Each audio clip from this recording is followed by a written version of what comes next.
বউ ওখানে মন্দিরে লুচি আছে কিনা দেখো তো, ফোন করতে ফোন এনে দিল।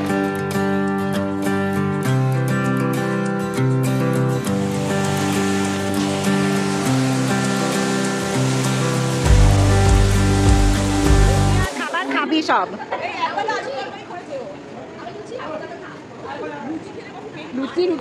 নমস্কার, আজকের ব্লগ ভিডিওতে আপনাদের সকলকে স্বাগত জানাচ্ছি। কথায় আছে না, উঠলো বাই তো ঘুরতে যাই, আমাদেরও সেই অবস্থা। আমরা আজকে সবাই কোথায় যাচ্ছি?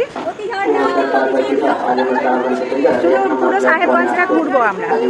আমি পুরো লোকেশনগুলো দেখে রেখেছি, আগে অটোকে জিজ্ঞেস করবো, পুরো সাহেবগঞ্জটা ঘোরাতে পারবে। দেখি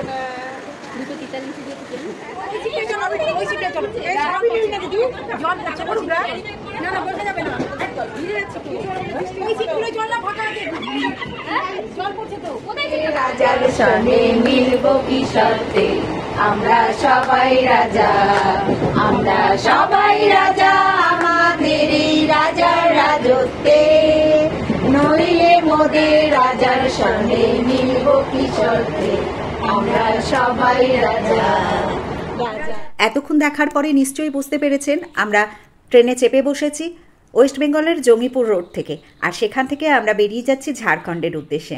ঝাড়খণ্ড সাহেবগঞ্জ যাব, আর সেখানে একটা মতি ঝর্ণা আছে, সেখানেই আজকে আমাদের গন্তব্যস্থল। সেখানেই বেশিক্ষণ সময়টা কাটাবো, আর তারপরে সাইট সিন যদি করতে হয়, যদি সময় পাই তাহলে অবশ্যই সাইট সিনটা করে নেব। চলুন, আমাদের স্টেশনের কাছাকাছি চলে এসেছি, মহারাজপুরে আমরা নেমে পড়েছি। কি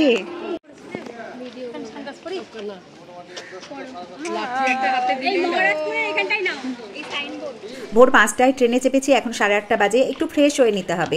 কাছে পিঠে বাথরুম খুঁজতে খুঁজতে ওয়েটিং রুম চোখে পড়লো।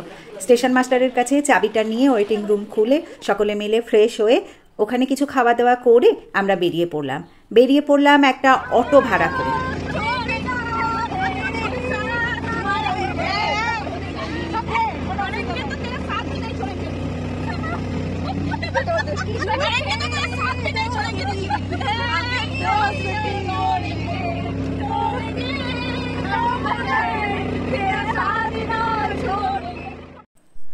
আমরা 1600 টাকা দিয়ে অটো ভাড়া করে নিলাম মতি ঝর্ণার সঙ্গে আমরা কিছু সাইট সিন দেখব বলে।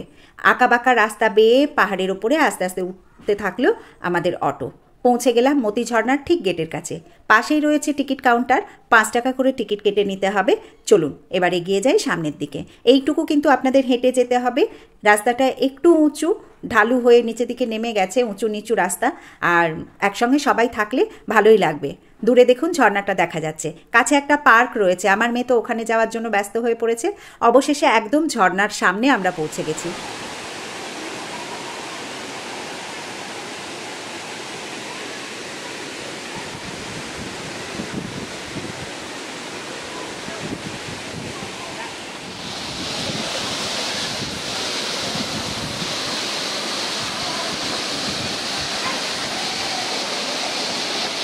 একদম ঝর্ণার সামনে এসে দাঁড়িয়ে পড়েছি।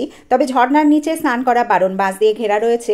আসলে নাকি শুনলাম এখানে কেউ একজন ঝর্ণায় স্নান করতে গিয়ে মারা গেছিল, ওপর থেকে জল পড়ে, জলের সঙ্গে আর কি পাথর পড়ে, সেই থেকে প্রশাসন এই ব্যবস্থা নিয়েছে।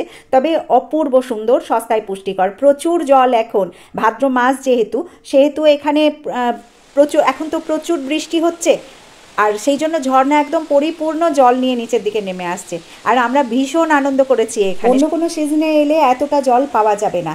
আর শ্রাবণ মাসে এখানে না প্রচুর ভিড় হয়, তবুও এটা ভাদ্র মাস বলে ভিড়টা একটু কম।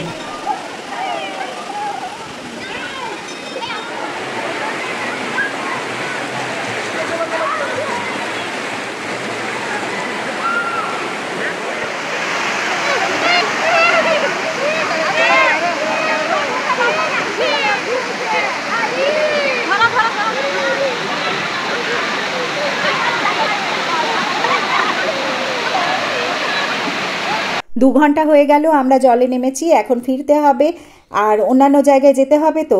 কিন্তু তার আগে এখানে নাকি একটা পাহাড় কেটে শিব মন্দির করা রয়েছে, সেখানে একটু জল ঢালবো। তবে ঝর্ণাটা ওই পাহাড় কেটে ভেতরে ঢুকে দেখলাম, পেছন থেকে দেখা যাচ্ছে, এত সুন্দর লাগছে। সত্যিই তাই, বলছিল যে মতির মতো, মানে পুঁথির মতো লাগে দেখতে জলগুলো যখন পড়ে, সত্যি তাই একদম পুঁথির মতো লাগছে দেখতে, সেই জন্যেই এটার নাম মতি ঝর্ণা। তো অপূর্ব সুন্দর লাগছিল, অপূর্ব সুন্দর। এই দেখুন পাথর কেটে কেটে এই ভেতরে শিব মন্দির করা আছে। আর পুজোর ভিডিও আমি নিইনি, কেননা ওতে মনে হয় পুজোর বিঘ্ন ঘটে। ঠাকুরের চরণে এসে জল ঢালছে, ফুল দিচ্ছে। এখান থেকে আমরা এখন বেরিয়ে যাব। এরপরে কোথায় যাব অবশ্যই জানাবো, সেই জন্য আপনাদের সঙ্গে থাকতে হবে।